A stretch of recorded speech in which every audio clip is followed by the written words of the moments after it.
Pre ഡിഗ്രിക്ക് 2ാം class, ഡിഗ്രിക്ക് 3ാം class.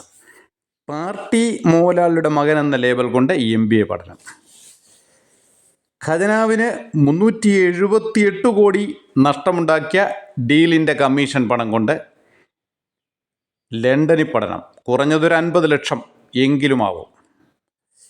ഈ നേതാക്കളുടെ മക്കളെല്ലാം യൂറോപ്പിലും ഓസ്ട്രേലിയയിലും മിഡിൽ ഈസ്റ്റിലും ഒക്കെ ബിസിനസ് ചെയ്യുന്നു, മുന്തിയ ഉദ്യോഗം ഭരിക്കുന്നു. പക്ഷേ വന്നിരുന്ന് ചാനലുകളുടെ മുമ്പിൽ വന്നിരുന്ന് ഇത്ര മികച്ച എന്തൊരു അഭിനയമാണ് മാഷേ ഇത്.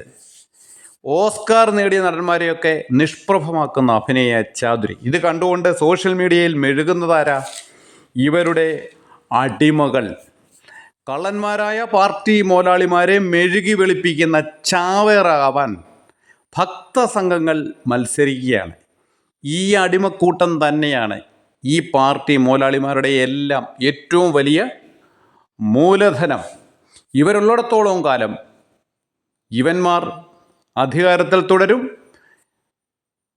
ഒരു ഇഷ്യൂ, ജനങ്ങളുടെ ഇഷ്യൂ ചർച്ച ചെയ്യാൻ നോക്കുന്ന സമയത്ത് മതങ്ങളെ തമ്മിലടിപ്പിക്കും, ജാതികളെ തമ്മിലടിപ്പിക്കും. ഇഷ്യൂ അവസാനിപ്പിച്ചാലും കുത്തിപ്പൊക്കും.